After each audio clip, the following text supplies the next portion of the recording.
Welcome back, babe. I am your host, Kayla Hodges.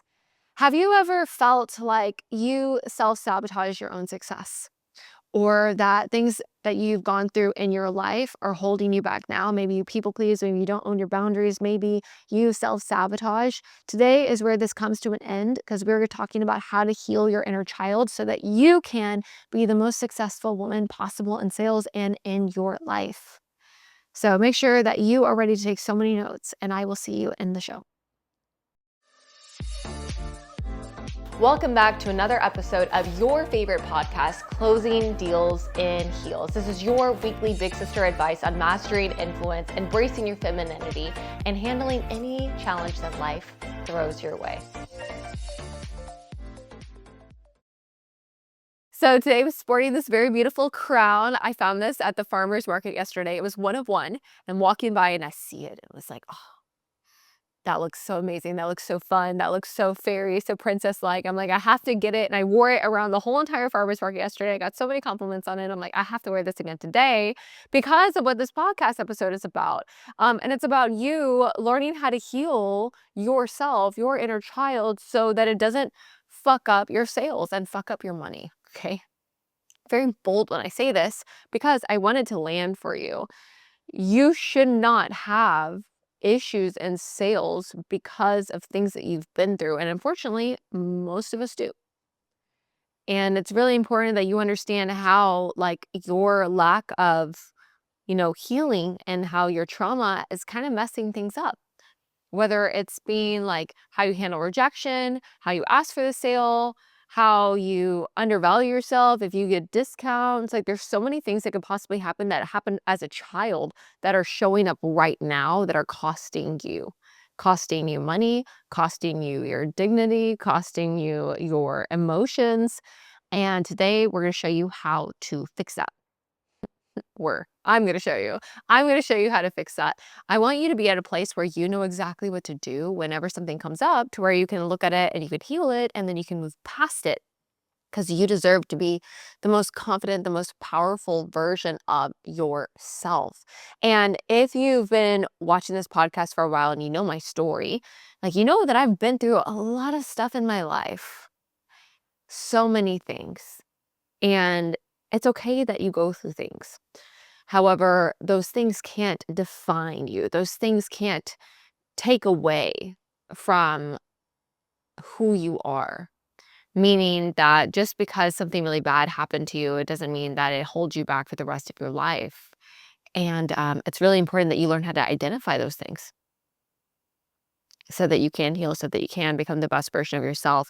And I think that you guys asked me for this episode specifically, so I wanted to give you so many tools and so many things that can really help you and support you becoming the best version of you. And I took a lot of notes here for myself, so if I keep looking down, that's why, because I want to make sure that I get every single little thing here for you for this podcast to be able to help. So grab a notebook, grab a pen, sit down, and make sure that you're ready to take so many notes, because sales is not just strategy.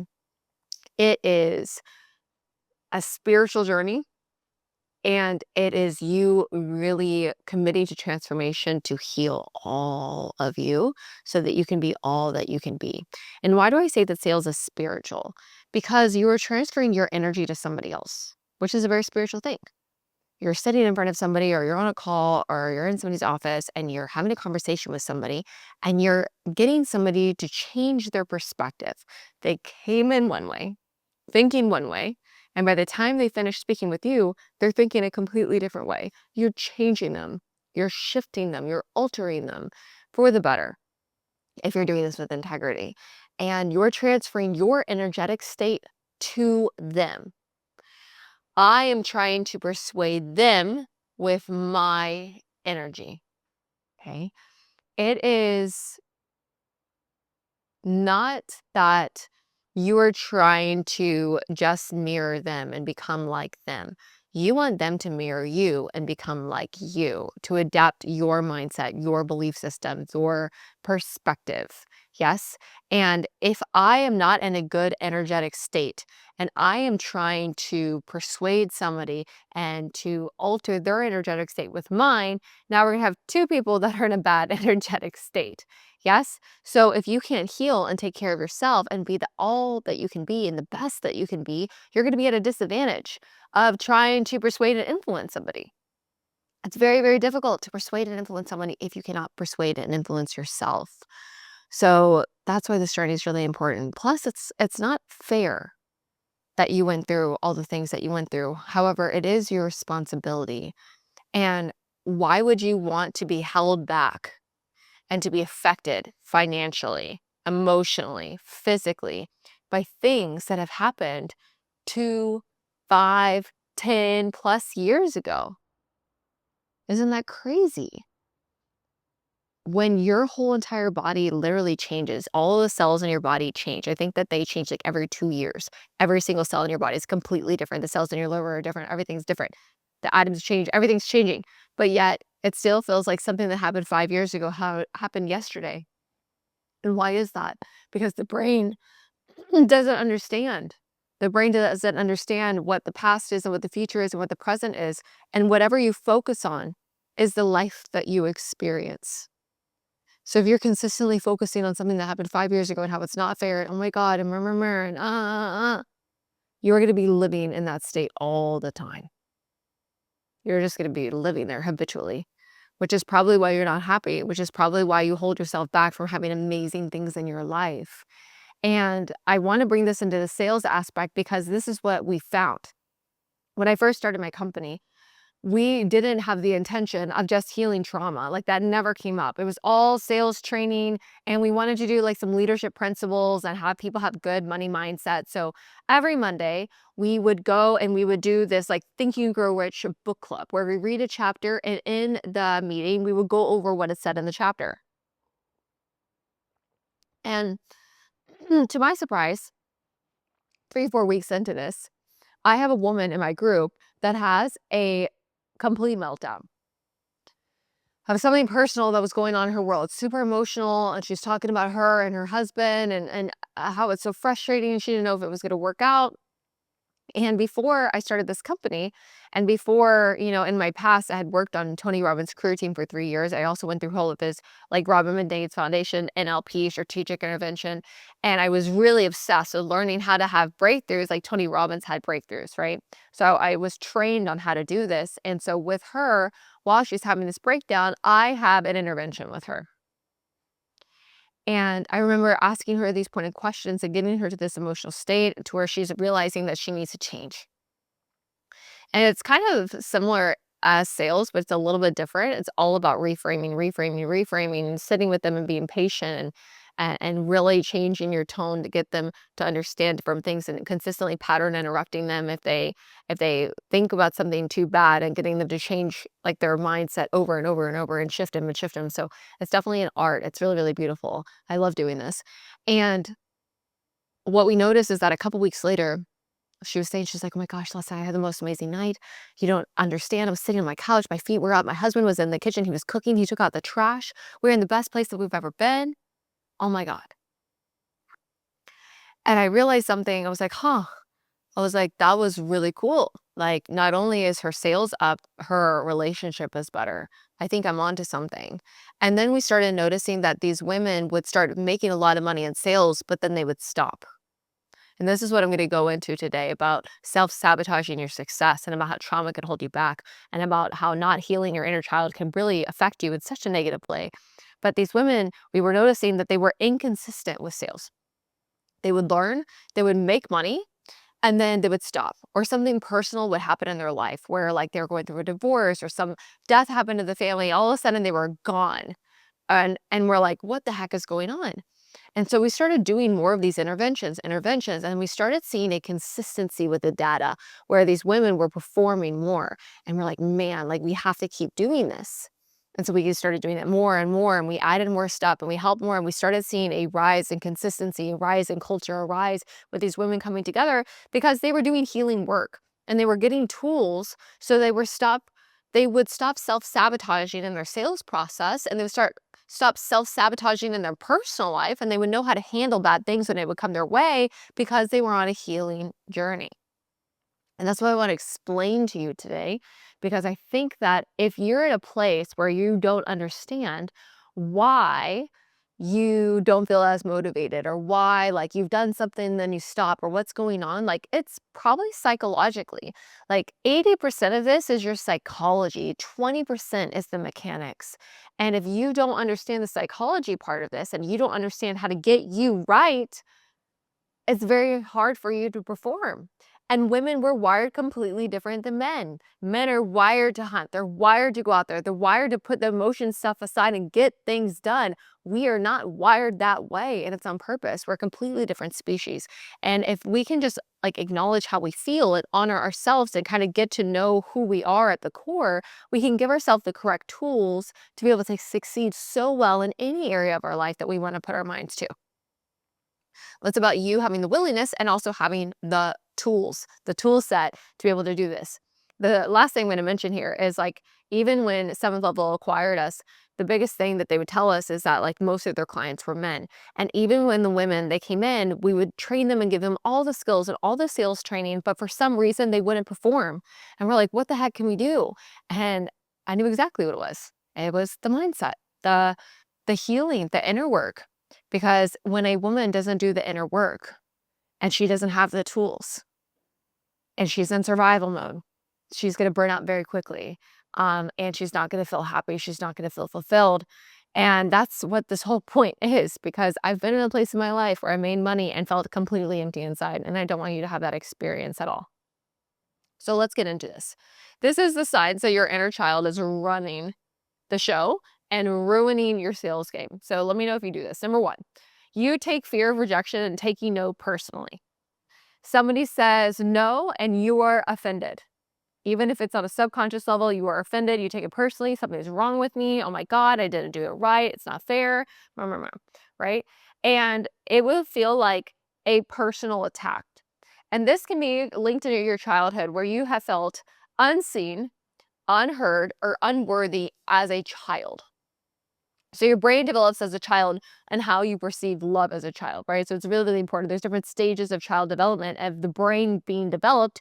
And during that time, if you are not seen, loved, validated, paid attention to, you are going to feel inadequacy in those areas. And you're going to seek that in other places, especially in your adult life. Now, every human has basic human needs, right? This is definitely Tony Robbins, but I definitely think that this is really important to understand this, because you can understand what you're wired for and how you operate. Every human has a need for certainty, to know exactly what's going to happen, right? To have that confidence. They also have the need for uncertainty, to have variety in their life and have things to be fun and surprises, right? Because if you knew everything that was going to happen all the time, you'd be completely bored. So need for certainty, need for uncertainty. There's also a need for love and connection, right? Love of people, connection with people, right? You have that need, and a need for significance, to feel important. And then the last need is a need for growth, because if you don't feel like you're growing, you feel like you're dying inside. And then lastly, the need for contribution, because if you don't feel like you're giving back or giving and providing, something to the society, to the world, to others around you, you feel empty inside. You don't feel fulfilled. So the growth and the contribution are like the spiritual ones, and everything else is normal ones. And typically you have two that drive your whole life. And most humans that are not on a personal development journey will typically have like certainty and, or like significance as one of your top two. And not that there's anything wrong with that. It's just that you have a completely different life than somebody that has maybe love and growth as their top two. I mean, think about somebody that has love and growth as the top two needs that they're trying to fulfill, or maybe contribution and love. That person is going to have a completely different life than somebody that has a top need of certainty and significance.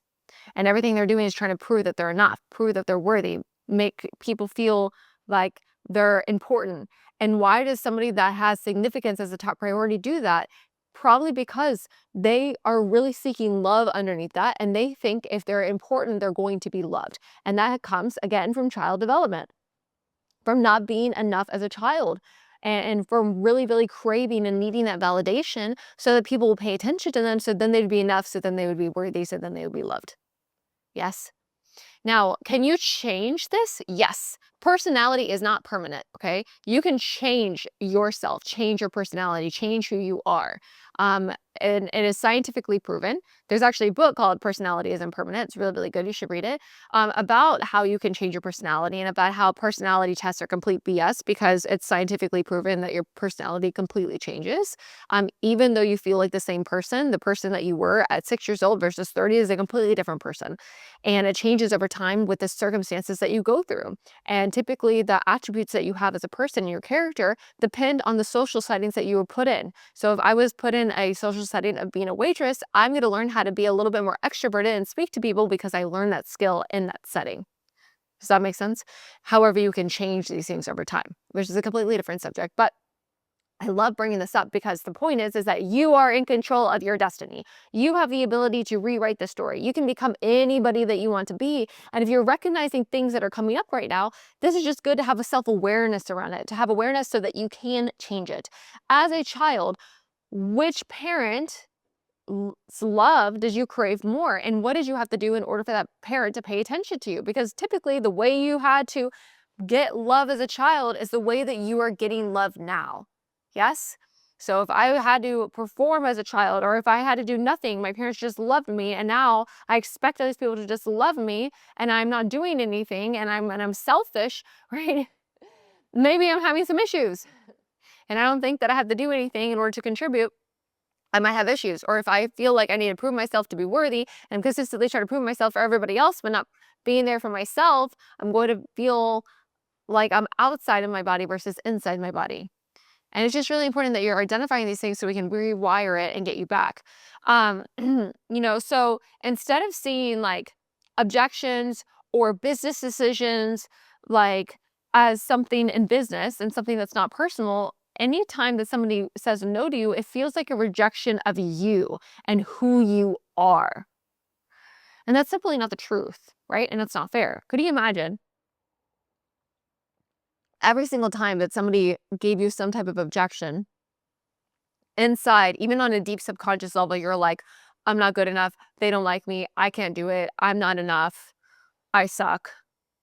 And how if you thought that every single time, how it would really condition you to be a person that really felt unworthy and felt sad and felt inadequate and what that would do to you, that would be so painful, so hurtful. And yet you're doing it to yourself every single day. Could you imagine if you had a friend and you knew that they were doing that to themselves and what you would do to try to fix it, right? So it's really, really interesting. Number two, if you struggle to set boundaries with clients, with your time, with prospects, this is really, really important because if you struggle to set boundaries with people and you say yes when you probably should say no, or you over deliver for free, or somebody gets on a meeting and you get on multiple meetings and you just give all of your time, that probably means that you were taught to be the good girl or to avoid conflict, right? Or you seek approval. It also could show up in sales to be like people pleasing. So like as a little girl, we are taught that one day some guy, especially if you're a 90s kid, some man on a white horse is going to show up and rescue your ass, okay? Now, our daughters get to have the new Disney where we have like Moana and we have, all these new things that are coming out where the main characters are women and they don't have to get married in order to be loved. Elsa, all these things. But for our 90s child and behind, we did not have that. Okay. We had Little Mermaid that was willing to give up her voice for a man and just leave her home because she wants a man. We had, Belle that was willing to be captive and then still fall in love with this guy. We had Snow White, who literally had some guy kiss her while she was asleep and decided to marry him. Like same thing with Sleeping Beauty, right? This guy, which the real story of that is even worse, of where Sleeping Beauty came from. We had all these things that said like one day we had to be pretty and be a good girl and sing and be nice and clean. And then one day some man would come and save the day. And the intention of being a good girl was so that we could find love and so that we can find success through that love. So interesting how we were conditioned as kids. Maybe you were different, but I'm just talking for most of us here. Because of that conditioning of being a good girl and being quiet and being nice and, being a lady, right? That shit. If you were conditioned that way in sales conversations, you possibly don't own your boundaries. Somebody tells you, oh, I'll get back to you. And you're like, sure, no worries. And you're all polite and thank you. And then you do this thing where you're chasing all the time and you're exhausted because you're chasing. You're not supposed to be chasing. It makes no sense for you to be chasing. Put this here. It makes no sense for you to be chasing. If you're chasing all the time like that, aren't you freaking tired? No wonder you don't like to be in sales. You're tired, you're burnt out, you can't do it anymore. And it's because you're consistently overgiving of yourself and consistently not owning your time, your energy, which is what you need to have a boundary on. Your energy. Your energy is yours. No one else gets your energy. No one else gets your time unless it's going to be for something that's useful.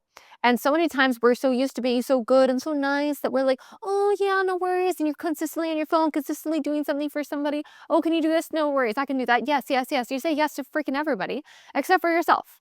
You don't say yes to yourself because you somehow on a deep subconscious level, deep level, don't feel like you're worthy of saying yes. You feel like you have to do all this other stuff for everybody else in order to be good enough, in order for you to love yourself. And that's simply, baby girl, it is not the truth. And if you keep operating like this, you're going to have a very unfulfilling life. And that's not fair to you. On TikTok the other day, there was a woman that got on there and she was crying because she said she watched another TikTok 5 years ago that changed her life. And she said in this TikTok, this 80-year-old woman, she said that she was on this thing and she was crying. And she said, I winned my whole life away. I was like, when I get married, I'll be happy. When I have kids, I'll be happy. When my kids grow up, I'll be happy. When they're out of the house, I'll be happy. When I have grandkids, I'll be happy. And I woke up one day and I looked in the mirror and I was 80 years old. And I realized I win my whole entire life away. Stop winning your whole entire life away. Happiness is created within, and it's created in this moment right here in this time. And if you keep saying yes, yes, yes to all these other people and you don't take your own happiness into account, you are pouring from an empty cup and you're not even giving the full amount of yourself to everybody anyway. So you're making everybody miserable, including yourself. And when is the madness ever going to end? It will end when you decide that you're enough to give that to yourself first. All right. Number 3, if you're undervaluing yourself and you're charging too little. I don't know if you do this, but I see this all the time and I see sales reps get in huge trouble for this. Of giving payment plans and giving discounts. First of all, giving discounts. You don't need to give a discount to anybody, okay? Please don't do that. Number 2, of you giving payment plans too soon. No one should get a payment. No one should even know that you offer a payment plan until you talk about the paid in full price and you're quiet and you find out if they can pay in full. Okay? So if you are offering payment plans, typically it's because you believe that someone doesn't have enough money or that you wouldn't pay in full for something. Okay? If you want somebody to pay in full for you, you have to be willing to pay in full for others. Yes? Now, just giving you an example for this, for myself, I would pay in full for somebody, for something, to somebody. If somebody offered me a payment plan, though, I would go with a payment plan. Why? Because I like to have cash on me. I would like to just keep more cash. Yeah, I'll pay me the payment plan. If I give somebody a payment plan, I'll have extra cash to do other stuff with that I can make more money with. And so it's just like a win-win for me.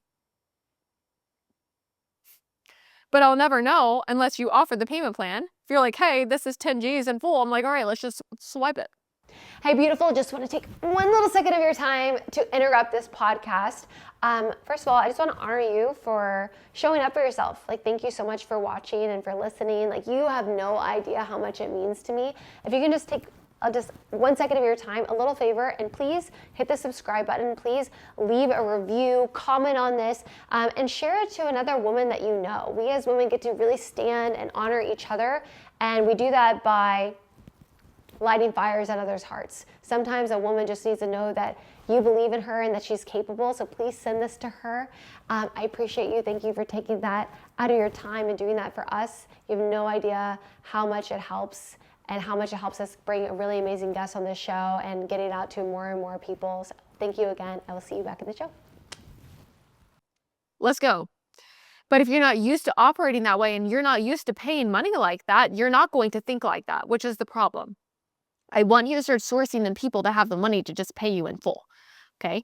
And if you're constantly offering payment plans, especially offering discounts, like, dear God, why the hell would you need a discount? Because you are so focused on the product or the service versus focusing on the outcome that it's providing for your prospect. You are not selling things. You are selling the results of what things do. Right? If you're selling a house, you're not selling a house, you're selling a safer neighborhood and a bigger home for somebody to be able to feel more successful, right? Because everything solves a problem and or an emotional need, and a house does both, right? If you're selling marketing services, you're not selling marketing services, you're selling the ability for a company to grow in revenue and profitability because you're bringing higher quality leads and more sales in. You're selling outcomes. So why the hell would you offer a discount? Do they want the outcome or not? And it's your ability to learn how to have really, really good sales skills and good tonality so that people want to buy from you because you know how to create urgency and you know how to create problems and pain within the body to where they feel like they need to do something right now versus later. Okay. If you undercharge, yes, if you undercharge, if you struggle to raise your prices, this is for business owners, yes, or you offer payment plans too early, there's some part of you on a deep level that might feel like you are not enough. This is the biggest thing that pisses me off. Obviously, because I have all this emotion right here. So just stay with me because I will be the big sister that you never had and I will tell you like it is. I'm not going to fluff this. I'm not going to hope and pray that, you like me with this. It's not what it is. I wish I had somebody that stood for me and saw me and believed in me more than anyone else. And I never had that in my life. And that's why I'm so committed to being here for you. I'm so committed to being the person that can really, here, I'm going to delete this. Thank you. Yeah. I'm so committed to being this person for you because I never had anybody do this for me and I really wish I did. So I will be committed to being in your corner and just telling you like it is.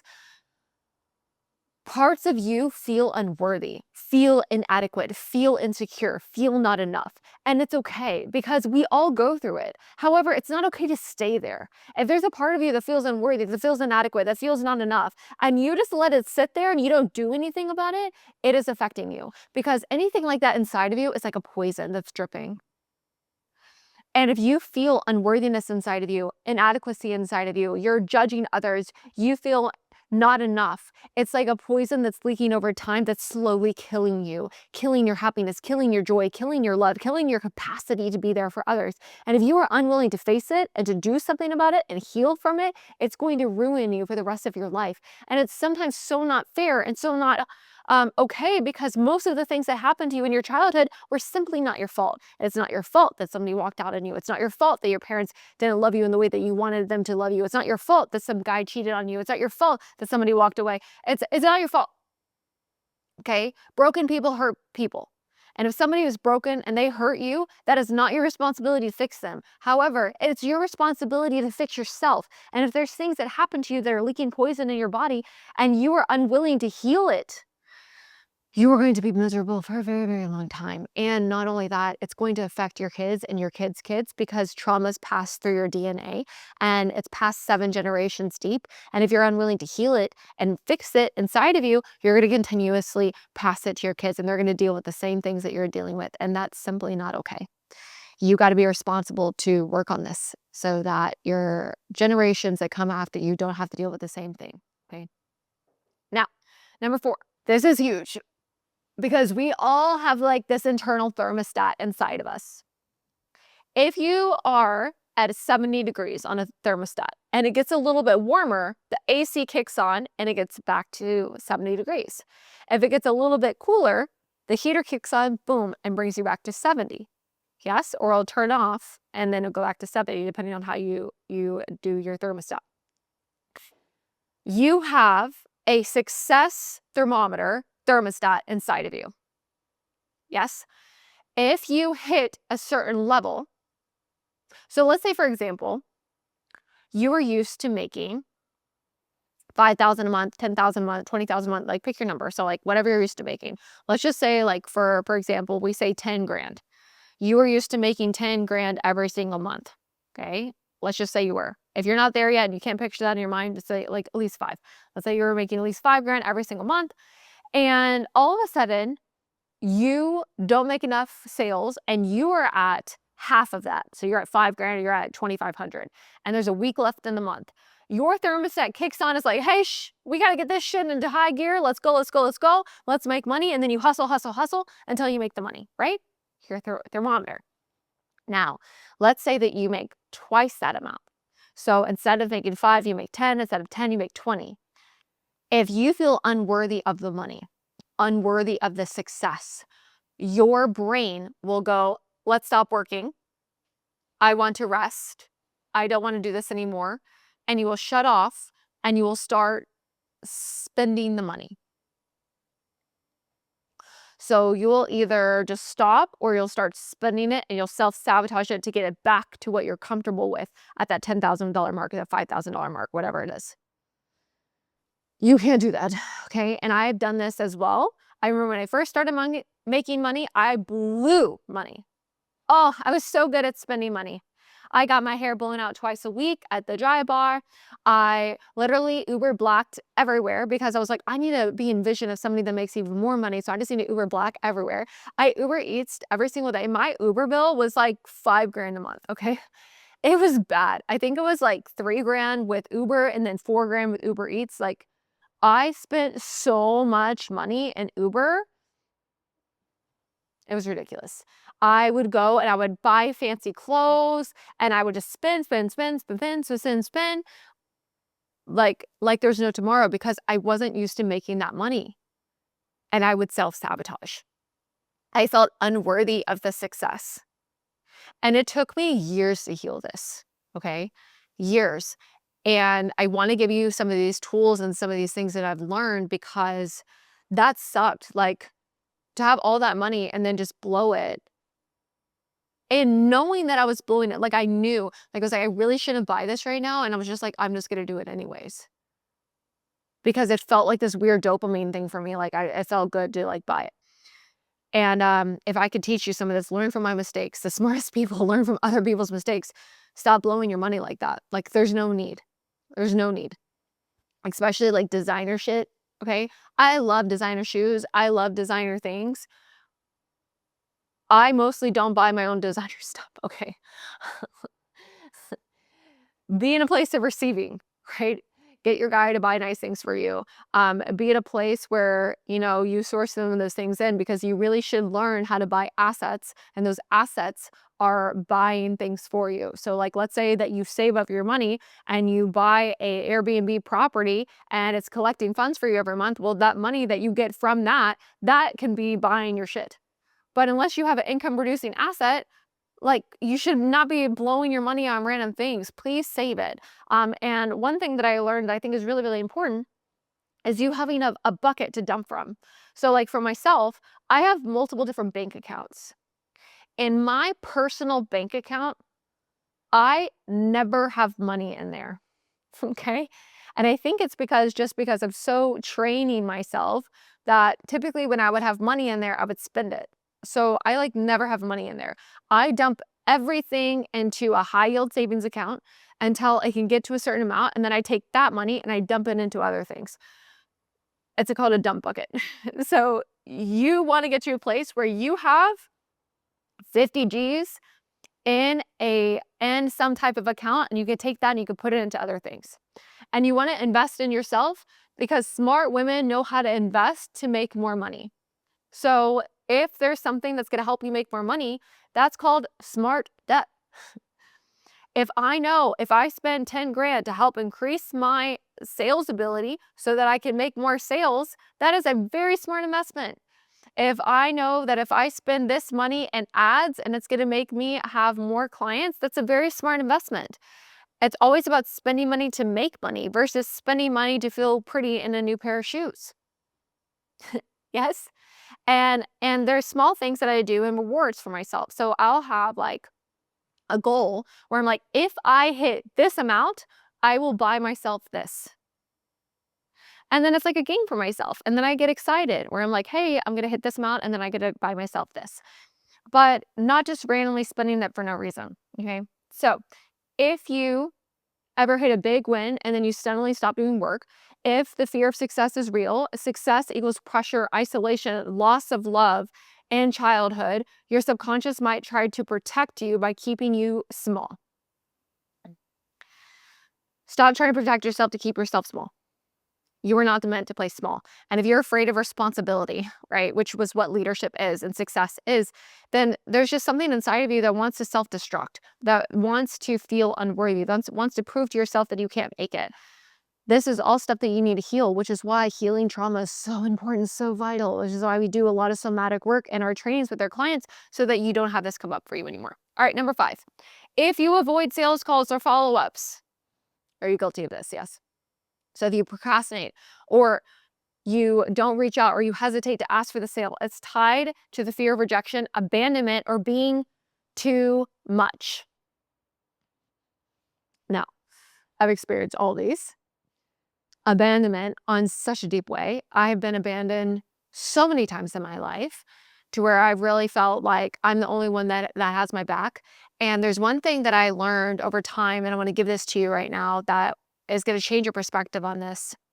You are the only person in your life that's never going to leave you. And you are the embodiment of love.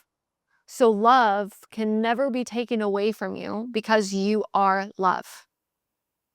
And once you realize this and conceptualize this, it's going to alter the game for you because no one can ever leave you in a way that's going to affect you on a deep level because you are always with you. And you always love you in such a deep way. And if somebody walks out of your life, you trust the process and you trust that if something leaves, something better is coming. And that is one of the hardest things to learn and the hardest things to heal from and grow from because it requires lots of deep and internal work. And it is not impossible. It is very, very possible. And I just want to give you just a little insight that you can be at a place where, regardless of what happens, that you're unaffected. One of my favorite quotes in the world is from Jim Rohn, and it is, "Life is like the wind. It blows on us all. The difference is the set of the sail." Life is blowing on all of us. Your circumstance, even though it seems really, really hard or unfair, it's not original. So many people have gone through that experience before. You're not the only one, even though it feels like sometimes you are. And the difference is between everyone that's life is lifing at them is your set of the sail, your ability to control your emotions, your ability to stay on the path, your ability to be unwavering about what life is throwing at you. Because regardless of what life throws at you, you are okay because you are in a place where you're grounded. You're in a place where you're trusting. You're in a place where you're in flow. And if you get to this place, it doesn't matter what the hell happens in life because you're like, it's fine. It's all gonna work out for me. And to get to that place, it is a consistent commitment to transformation and transforming your life, and a consistent commitment to heal and to grow and to become all that you can be. You want to be at this place. You want to, you want to, you want to. It took me years. I'm still working on this, to even get here. But like I have hit rock bottom so many times that I know I am so good at getting up from rock bottom. If I hit rock bottom again, like I know I trust myself that I would be able to get out of it. Do I want to go through it? Hell no. But I trust my capability to handle hard shit. Like I know that I would be fine. Like I really, really trust myself because of my willingness to be committed to my life and to becoming all that I can be. And I want you to be at that as well, because if you're consistently walking in fear of what could happen, what might happen, whatever, like it is going to be such a burden for you and it's going to be hard for you to be confident, be powerful, and to be happy. And if you avoid sales calls, you avoid following up with people because you're afraid of rejection or you're afraid of them not liking you, like you are basically robbing yourself of money. You're taking away from your family, you're taking away from what you're worthy of, and that's not okay. And then the last part of that being too much, like I have definitely felt the experience of what it's like to feel too much, to dim my light in order for somebody else to feel more comfortable, to lean back, to not say enough. And that's been really, really hard, really, really hard to kind of learn this. And what I realized and had a mentor of mine, 4 or 5 years ago, looked at me in my eyes and she's like, "Hila, you're never allowed to dim your light for anybody ever again. How selfish of you. You're not allowed to do that." She said, "Your light gives permission to other people's lights to burn brightly. You give permission just by being you. Your authentic self gives permission to other people." And I thought about that. I'm like, what if my light could light other lights? What if my heart could burn so brightly that it light a fire in your heart? And then you lit fire in other people's hearts. And then our hearts lit up together, created a wildfire of people knowing how important they are and how worthy of are and seeing other people. Like that vision is way bigger than how I feel about being too much. And if somebody didn't like me or was being mean to me, it means that they're broken and sad inside. Because no one that's ever doing better than you is going to criticize you or be mean to you, ever. And if you know that and you know that to be the truth, when somebody's being mean or somebody's making you feel weird, like in your side of your head, you be like, "Oh, it's so sad that they're broken and sad inside." And then just take it with grace and move forward, but not getting caught up on it and trying to fix other people. It doesn't make sense. So, how do we heal our inner child to unlock this confidence? Number one, you have to have the self awareness and identify the root of what is holding you back. So that's why we want to look at our inner child because we're like, hey, like how old was I when I felt like this? Or when did this first come up for me? I self-analyze a lot and sometimes something will trigger me where there's two types of triggers and it's in two different parts of your brain where basically you'll have an emotional trigger or you'll have a physical trigger. And we won't go into all the technical scientific terms of that, but they're biological triggers that happen in your body where you feel like you go into fight or flight, you feel like you're in cortisol. And cortisol is being released to your body. You feel like you're in fight or flight because your brain really doesn't know the difference, whether or not like this is happening right now or happening 5 years ago. You feel like it's happening right then in the moment. Like small like forms of like PTSD is like what it feels like. Your brain has no idea.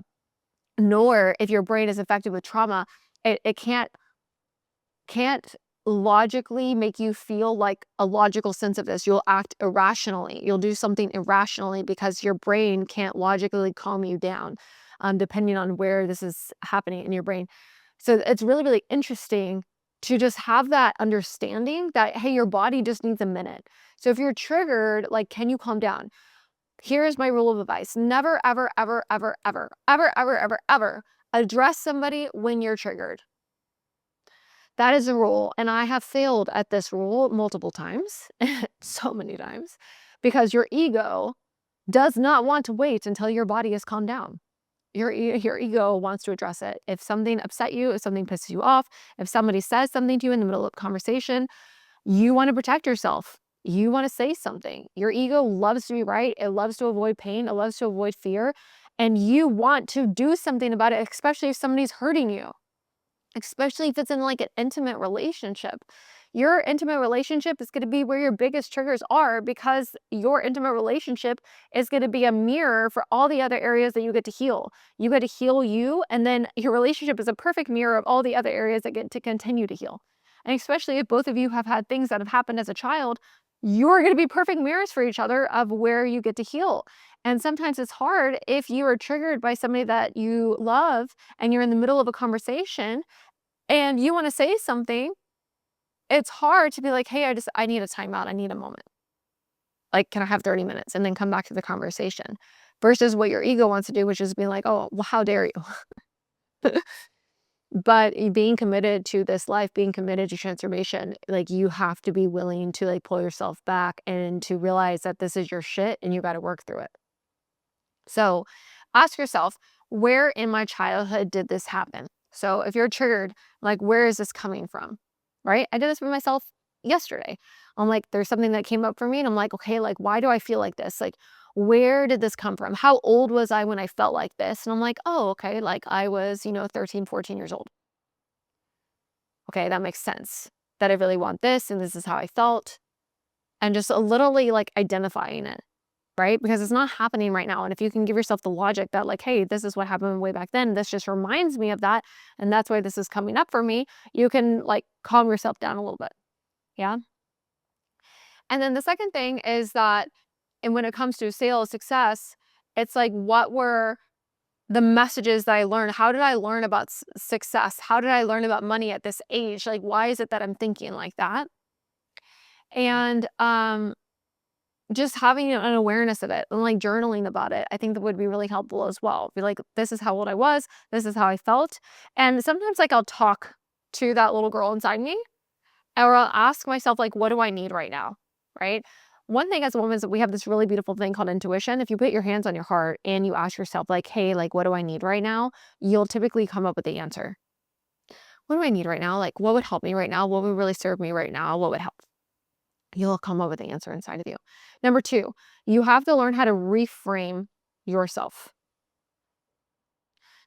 Reframe yourself. You are going to behave in the identity of who you believe that you are. Let me repeat that. You are going to behave in the identity of who you believe that you are. So if you feel like I'm really bad with money, or like, hey, like I don't like people telling me no, or I'm afraid of my success, or like whatever you can identify with, and you identify that and you know where it comes from, right? Hey, it comes from this moment as a kid where this happened and X, Y, and Z. Okay, great. Now we have that information, but we can't just like leave it there, because you're going to continue to behave that way. Your brain is very consistent with behaving with who you believe you are to be. So if you think that you're afraid of success, you're consistently going to behave afraid of success, afraid of opportunity, afraid of picking up that phone, afraid of, closing the deal. You can't do that. If we're afraid of like owning our boundaries, right? Like, it's because something happened in your past where, you felt like you needed to be a good girl and people please in order to be enough. And now we're here. And if we don't fix this, we're going to continue to behave that way. It's not just a like, oh, I choose not to believe that way anymore, and then you move on. No, you have years of conditioning. You have years of conditioning of behaving in a certain way. So if you want to change it, you have to change who you are. An identity shift of who you believe you are to be. And that's why I think like there's several different tools I'm about to give you, but affirmations, okay, affirmations will fall on deaf ears if you don't know how to do them correctly. If I say, I'm successful, I'm successful, I'm successful, I'm successful, I'm successful, and I open my eyes and I don't see any of the success, I'm really like, this is stupid. It's not working. Just like if I'm in my garden and I'm like, there are no weeds, there are no weeds, there are no weeds, there are no weeds, like there's going to be weeds there, right? Unless I do the work and pick them out. So what can I do in a way where like I can really integrate affirmations and say them in a way to where I start behaving differently and I would believe that I'm someone different? When I very first started in sales, I sucked in sales. I wasn't very good. And I wrote affirmations for myself to believe it, but I had to say it with my whole body. So you have to get this into your whole body. I'm going to read you the one that I wrote when I was 24, 25 years old, when I first started in B2B sales. And I stuttered. I was so awkward. I didn't know anything that I was doing. Here it is. This is the one that I said. And this is my life now. So it's actually really crazy because when I wrote this, none of this was true. I now command my subconscious mind to step up. I'm influential everywhere that I go. I breathe success. People are drawn to me. God's favor flows to my life. I'm wise way beyond my years. I am the queen of sales. I find new clients easily and they want to work with me. I enjoy what I do. I'm passionate when I speak it, and um, I'm relaxed when I speak, and I'm passionate at the same time. I speak clearly and directly with absolute certainty and purpose, for I am the absolute best choice. And I have one in here for procrastinating, one in here about being a good mom, one about here like bringing my future husband in, one about my body, one about, my relationship and how we fall more in love together every single day before I even met my relationship, how I'm seen in other people's eyes, how I empower millions of women to become bold, courageous, and show them how to be free and live the life that they want to live on their terms, about my company, about the people that I attract into my life, about my relationship with God, about money. Like, I have every single thing. And anytime that I would have a negative belief or like something that wasn't serving me, I would go and I would write out the exact opposite. And I would start it with, I now command of myself. I command my subconscious mind to do this. And so when I did it, I stood up and I would say it with my whole body, or I would walk and say it. I now command my subconscious mind. I would walk and I would say it with all my body, and I had to be physically moving, okay? Physiology, focus, and my language, right? This is how you create a new state. So I would move my body. I would say with passion and with all of myself, especially around money, right? God's wealth flows to my life. His wealth flows to me in avalanches of abundance. All my needs, goals, and desires are met instantaneously by infinite intelligence, for I'm with God, and God is everything. That's very Tony Robbins. But I would say that when I had nothing in my bank account, driving down the road, crying, yelling at the top of my lungs because I was so sick and tired of all the evidence proving that I was not enough, or that I was not successful, or that I couldn't do anything. Like any evidence like that, I had to rewire my brain. And rewiring your brain takes consistency and commitment and you going all in on yourself. The second thing that you can do is look in the mirror when you do it. When's the last time you looked in the mirror at yourself and looked at yourself and like saw yourself and loved on yourself? Rewiring yourself requires you changing your identity for you to believe that you're someone new. So pick a subject and rewrite how you want to believe yourself to be. I am a worthy woman. I'm powerful. I love myself fully, unconditionally, unapologetically. Also, if there's stuff about you that you don't like you gotta forgive yourself. Write yourself a love letter. Start pouring into yourself in a way that you've never poured into yourself before, and really heal that little girl and be there for that little girl in a way that you never were there, like in a way where no one was ever there for you. Can you love her in such a way and be there for her and go back in time and just like put your arms around her and tell her like you're going to be okay? I'm here for you. I'm so sorry that you're going through this. You're going to make it. You get to be the catalyst for your healing. You get to be the catalyst for what's possible for you, but it's the willingness to face it every single time it comes up. And if you're in a place where you've been through a lot of stuff, it might come up 8-9 times a day.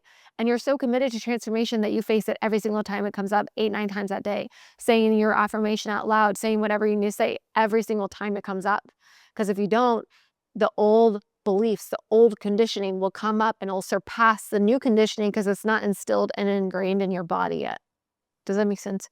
So you just have to have a willingness to do this. And then also start practicing receiving without guilt, right? Ask somebody for a coffee and don't offer to pay them back. I know I just did a episode on like learning how to ask as a woman. And I think in there I gave an example. I'm like, hey, and I asked a girlfriend in the example, hey, could you give me coffee? I'll send you the funds, right? I'm like, I think that that's a good example of starting to ask, but not starting to receive. Starting to receive is just asking someone like, hey, can you get a coffee for me? And just waiting to receive the coffee and not expecting to pay in return. It's literally what, $5-7, right? Are you worthy of $7? I really hope you are. For somebody to just get something for you. Be in a place where you can receive. Like you're so worthy of receiving, and ask God, ask universe, ask life to start showing you evidence that you're abundant, showing you evidence that you receive things and that you're worthy of the life that you want. And then lastly, connecting with your inner child before a sales call. Okay. Before a sales call, before I go into there, I'm like, can I get into a place where I'm breathing and talk to myself like, hey, like you're safe. You're so worthy of this sale. Like, this sale is not about you. So just stop focusing on yourself and focus on the person in front of you. Ask God, universe, life, like, hey, like, help me help this person in front of me to be able to like change their perspective. And if this would really help them and this is aligned, like, help me have the words to help persuade them and influence them so they buy today. And then I release expectations and just let it go. and just be connected with yourself. Because if you don't sell somebody or if you don't close them and then you're starting being mean to yourself and hard on yourself, like, can you imagine as a child, you not doing something good and your parents like being mean to you? You know, even if you did experience that, like, why would you want to continuously do that to yourself? Just be like, hey, like, it's okay. We're still learning. Let's keep training. What can we work on? What can we do? And be gracious with yourself versus being mean to yourself and feeling inadequate just because you don't succeed at something. Lastly, here, I want you to learn how to sell from a healing, empowered place, because when you do this inner work, selling becomes so much easier. Because you could influence and persuade someone so much easier because you've already influenced and persuaded yourself. You're in a place of leadership. You're in a place of a higher frequency, of a higher growth. And when you're like that, you become a magnet. People are so attracted to you and they're just like, I want to know what she's on. I want to know what she's about, you know, and it's literally like you just being in your essence and your energy and this healed energy that you've created over time. People want to be like that. And so it's going to be easier for the people to buy from you because of just being who you be. Yeah, I just said that. No more chasing, you're magnetic. People come after you. No more discounting yourself because you own your worth. You know who you are. And you don't fear rejection because you know it doesn't define who you are. If you are committed to transforming your life, committed to your healing, committed to your growth, like it will transform not just your sales, not just your money, but your entire world. Your life will be completely changed once you are committed to healing, once you're committed to grow. And I think that there's so much more importance that comes to this because it's not just like talk therapy. That's not what I'm talking about. Talk therapy and it's like, oh, let's talk for 10 years about this one thing and it never gets fixed. Like, no, I'm talking about somatically releasing things from your body, doing real trauma work and being in a place where you really, really grow and you really sit with yourself and you really work through this stuff, which is why we do trauma work in our training programs, which is why we do somatic work in our training programs, because you need it. You learning sales skills and not working on yourself at the same time is silly. You want to be all that you can be, all that you can be. And so I really want you, please share this with another woman that you know, like just needs somebody to be like, hey, I believe in you. Hey, like I think that it's possible for you. I see you so much and I know that you're such an amazing person. I feel like you're holding yourself back and I just want to give you this gift of knowing how to heal so that you can become all that you are. And on the other side of change is literally every single thing that you've ever wanted. If you're in a place right now and your sales are stuck or you don't know what's going on, like reach out to me and my team. Like I'm happy for us to be able to help you and to radically change your life and your sales and give you all the skills so that you can learn how to sell in such a feminine, powerful, confident, unapologetic way. And at the same time, really help work on you so that you can be 100% confident on sales calls and you can heal and you can become happy and you can feel fulfilled. I want to do that for you. And if I can be a little piece in your story, that would be one of the greatest fulfilling things of my life. So let me support you, let me help you, and please send this to another woman you know.